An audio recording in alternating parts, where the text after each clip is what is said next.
अच्छा जी, पहला क्वेश्चन जो है वी हैव हुक्स लॉ का क्वेश्चन है। एंड उन्होंने हमसे पूछा हुआ है, let's jump to the first part. Using figure 1.2, determine the reading on the meter when no weight is attached. When no weight is attached, it means weight is going to be zero. तो हम कौन सी वाली value लेंगे? Which value we are going to use? This one. Because f is equals to क्या होता है? Kx, and extension would be zero when f is equals to zero. And f कहाँ पे zero हो रहा है? On the y-axis, तो we are going to see for that point.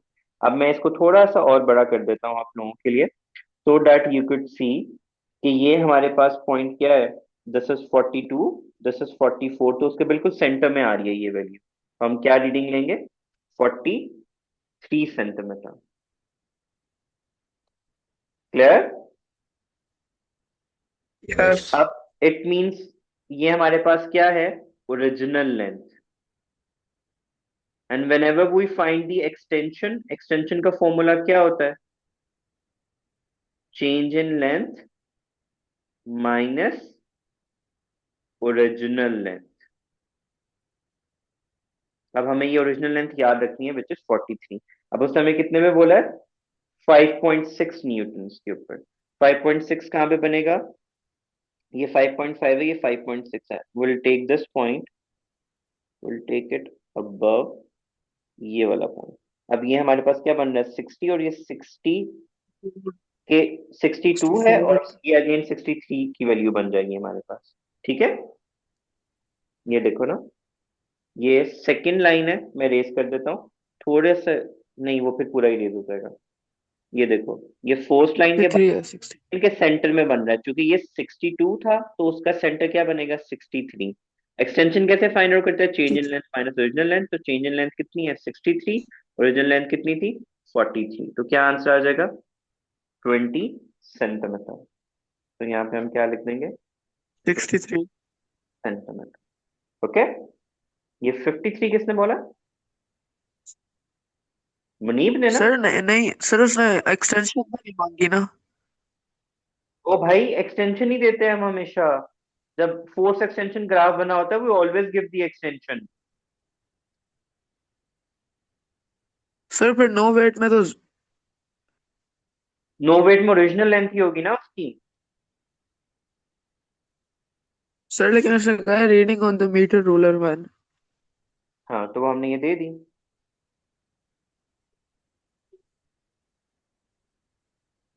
तो 63। नहीं, एक्सटेंशन एफ इजिकल्स टू के एक्स का ग्राफ होता है भाई, कितनी दफा बोलूं? जब एक्स एफ जीरो है तो हम अभी इस पे पहुंचे ही नहीं है।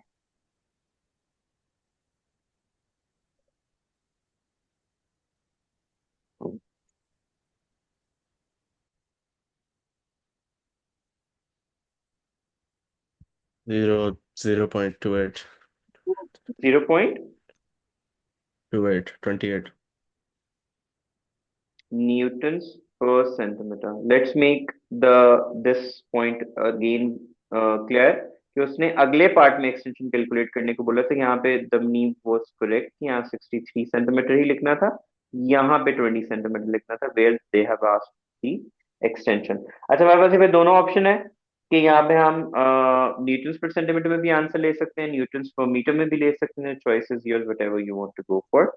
अब उसने क्या, calculate the weight of the object of mass 0.5 is attached to the spring, calculate the weight of the object. Formula क्या होता है? W is equals to mg, mg। 0.50 multiply by 9.8। क्या आंसर आएगा? 5। 4.9, 4.9 आ जाएगा। 5 तो बेटा तब आता है ना जब हम लोग 10 की वैल्यू यूज करते हैं। The object is pulled downward and the tension of the spring is 6.5. The object is released. Calculate the acceleration of the object immediately after it is released. फॉर्मूला क्या होता है हमारे पास? F is equals to ma, and a is M equals to M A. F over m। अब उसने हमें tension बताया हुआ है, ठीक है। अब टेंशन कहाँ एक्ट करता है? Upward. Its value 6.5 newton, weight उसका कहाँ एक्ट कर रहा था, डाउनवर्ड, विच वाज 4.9। तो यहाँ पे जो एफ होगा वो रिजल्टेंट फोर्स हमेशा यहाँ पे लगेगी, तो 6.5 6.5 और minus 4.9 over mass was 0.50. What is the answer?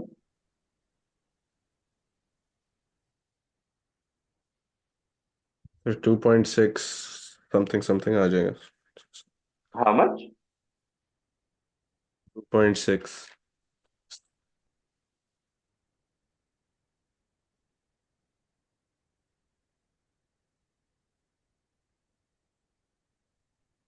This value? Sir गलत था, वो 3.2 है, मैं कुछ और कर दिया था। 3.2 है, हाँ 3.2। Next is we have question number 2.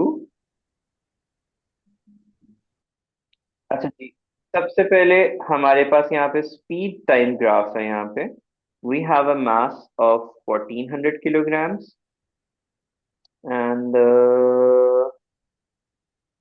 rest we do not have any data up till here। Drag force के बारे में बात की हुई है, मैक्सिमम स्पीड उसमें ये दी हुई है एंड टाइम उसमें 6.5 दिया हुआ है। Calculate the maximum momentum of the car during the race. तो सबसे पहले हमें मास तो दिया हुआ है, क्या करेंगे, सिंपली mv का मास फॉर्मूला फाइंड लगा करेंगे। लेंगे। cos p is equal to mv होता है, m is 1500 and v is, sorry 1500 1400, 1400। 130, 1400 और 130।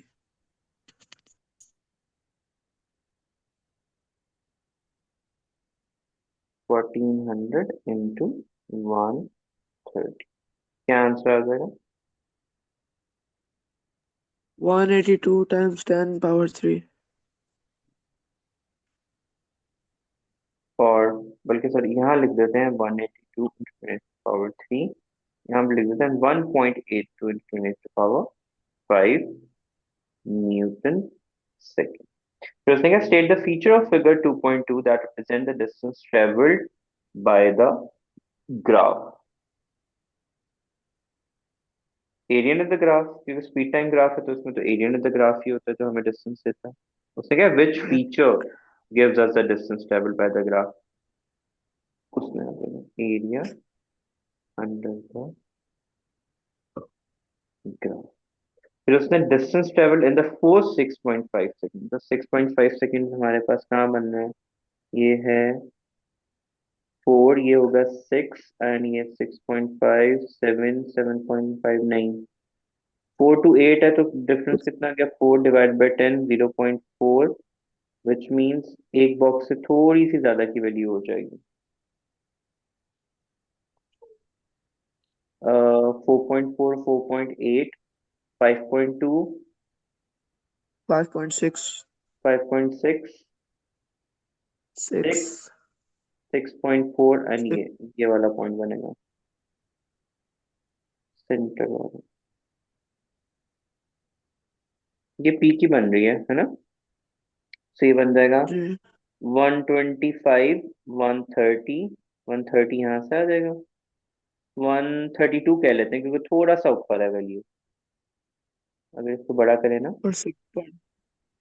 तो थोड़ा सा आ रहा है ऊपर ना, बिकॉज ये हमारे पास 125, 30, 132 ही लिख लेंगे हम लोग, क्योंकि इसके अलावा कोई ऑप्शन नहीं बन रही है हमारे पास। 130 ले लें या तो, वहां से 6.5 है ना, तो ट्रायंगल बन रही है 1/2, बेस इंटू हाइट का फॉर्मूला लगेगा। बेस हमारे पास कितनी बन रही है 6.5 और हाइट हमारे पास कितनी आई है 130। 132, 32 ले लें, 32 ही ले। 25, 130, थोड़ा सा 6.5 पीछे ही आ रहा था ना, तो वो तो 130 की वैल्यू ही बनना है।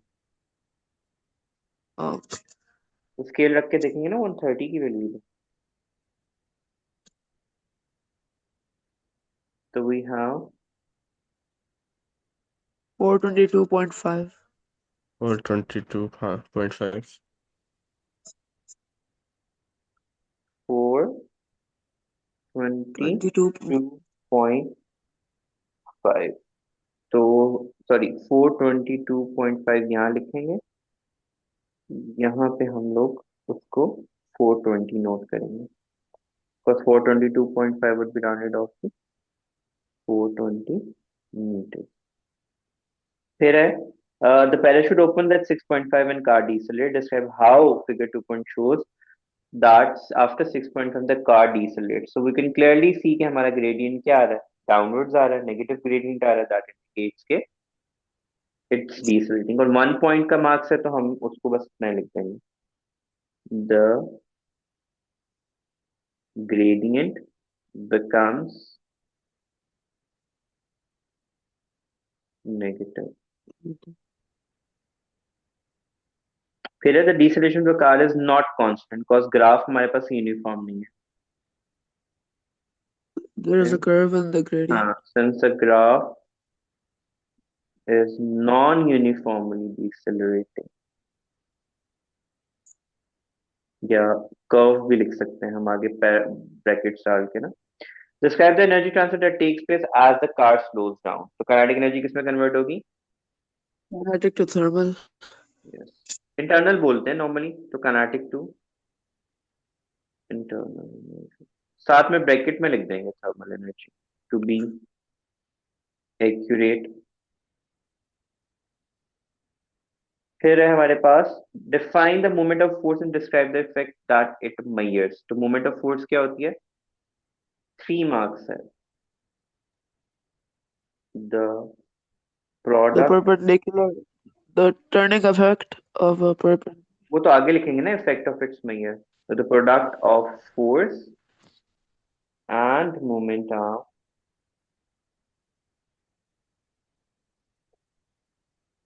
Perpendicular distance. मोमेंट आर्म हो गया ना, वो परपेंडिकुलर डिस्टेंस ही होता है. That produces rotation in a body.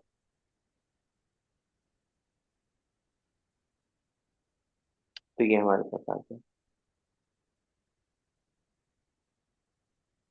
3 marks हैं तो हम परपेंडिकुलर डिस्टेंस लिख ही ना दें, क्योंकि 2 ही पॉइंट्स हुए हैं.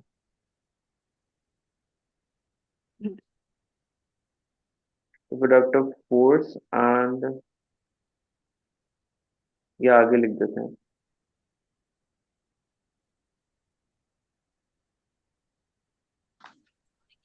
Moment are perpendicular distance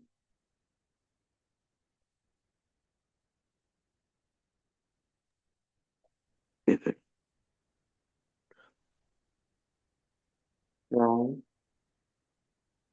Pivot. pivot to Force supply. point of action of force. Then हमारे पास क्या है? What is meant by center of gravity? Where whole of the weight is acting, of body is acting, sorry. या हम ये भी लिख सकते हैं, vector sum of weight is acting, because weight vector quantity है ना, तो where vector sum of weight is acting, centre of gravity होता है. अब उसने वेट हमें बता दिया, विच मींस एफ की वैल्यू उसने हमें दे दी है. Calculate the movement. अब मूवमेंट हमें कैलकुलेट करना है, तो 3.4 के बिल्कुल सेंटर इसका हाफ कर देंगे, क्योंकि सेंटर ऑफ ग्रेविटी सेंटर में एक्ट करती है. तो 3.4 divided by 2 would give me D, sorry 2 लिखना था. तो मूवमेंट का फॉर्मूला क्या होता है? F cross D. एफ हमारे पास क्या है? 1.3 times 10 1.3 to the into 7. 10 raised to power 7, and D is 3.4 divided by 2.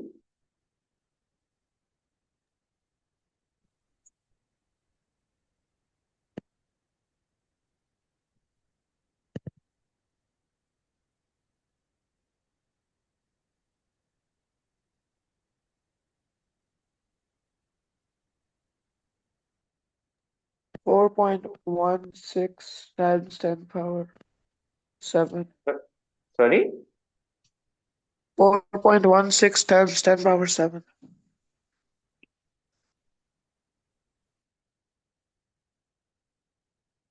Oh, नहीं, sorry, एक second. किसी और के पास कैलकुलेटर नहीं है?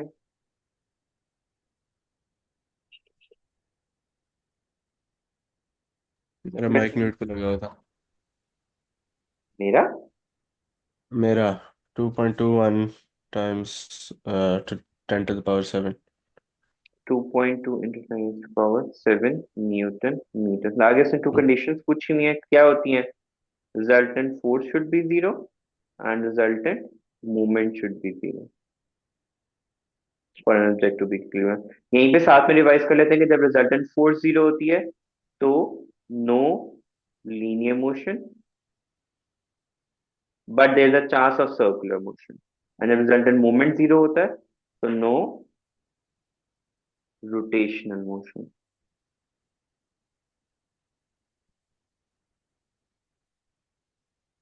Next is describe specific heat capacity of aluminium. हम क्या बनाएंगे? स्पेसिफिक हीट कैपेसिटी का फॉर्मूला क्या होता है? Specific heat capacity is equals to energy over Over the mass into number. delta T, where E would be equals to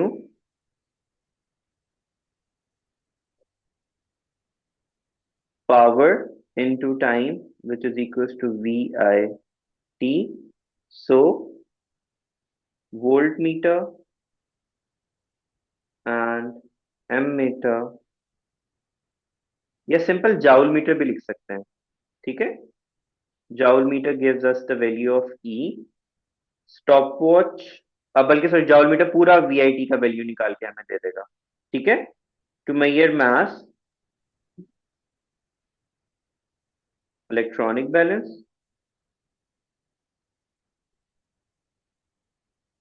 and thermometer would Measure would give us the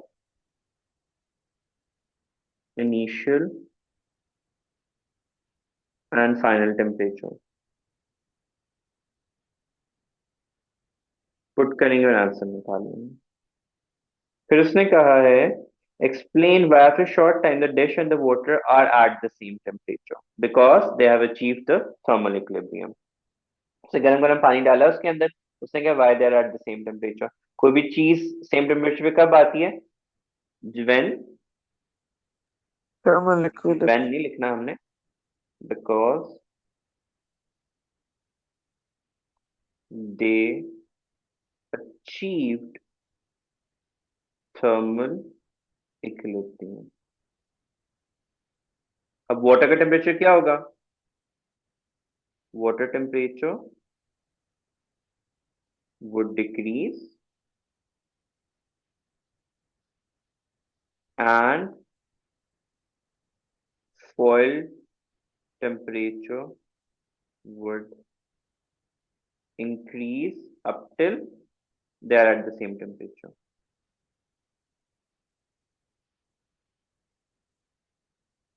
अच्छा, एक important point लिखना भूल गया, जो side पे लिख लेते हैं उसको वोकैबुलरी में खुद से ऐड कर लेना। Energy, thermal energy is transferred from hotter to colder region, ठीक है? Always.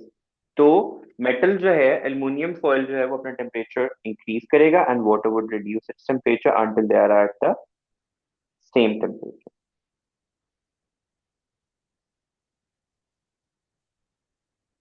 until no heat is transferred।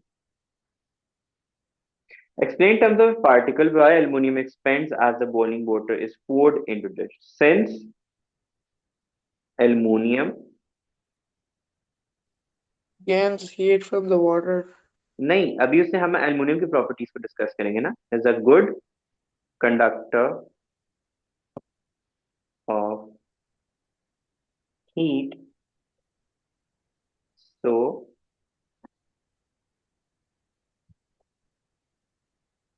अच्छा इन टर्म्स ऑफ पार्टिकल बात करना. So kinetic energy of the particles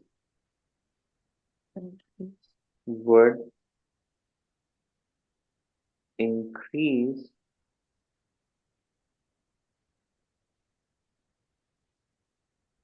leading to the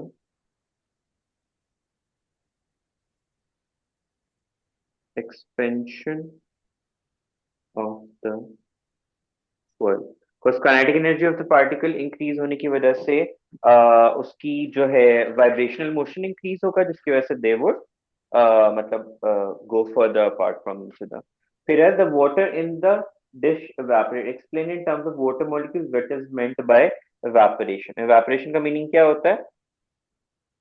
When water molecules gain enough energy to escape from the surface of the Water molecule gains energy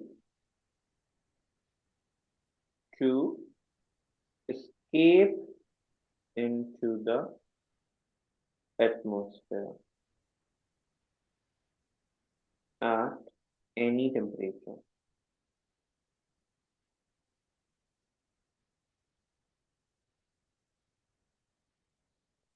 Leaving behind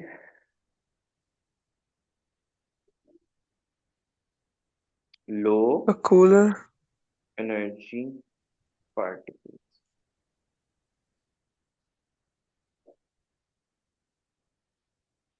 Nice, sir. सबसे पहले उसने हमें wavelength calculate करने को बोला हुआ है. Next question के अंदर उसने कहा है the centre of rarefaction में से, ठीक है, और हमें एक से नेक्स्ट रेयर फ्रैक्शन तक एक वेवलेंथ होती है. तो अगर सेंटर से वहां तक का डिस्टेंस क्या होगा, हम इसको मल्टीप्लाई बाय 2 कर देंगे तो 0.20 meters बन जाएगा. दोबारा सुन लो. A loudspeaker produces a sound wave. The distance between the center of a compression and center of a neighboring rare fraction is 0.10. ठीक है, यहाँ से यहाँ तक का डिस्टेंस उसने दिया हुआ है. जबकि हमें एक rarefaction to next rarefaction जाना है तो उसको डबल डबल कर देंगे सिंपली. तो उसने कहा what is the typical speed of sound in air, कितनी होती है? 340 मीटर पर सेकेंड या 332 मीटर पर सेकेंड भी ब्रैकेट्स में लिख देना just to be safe side.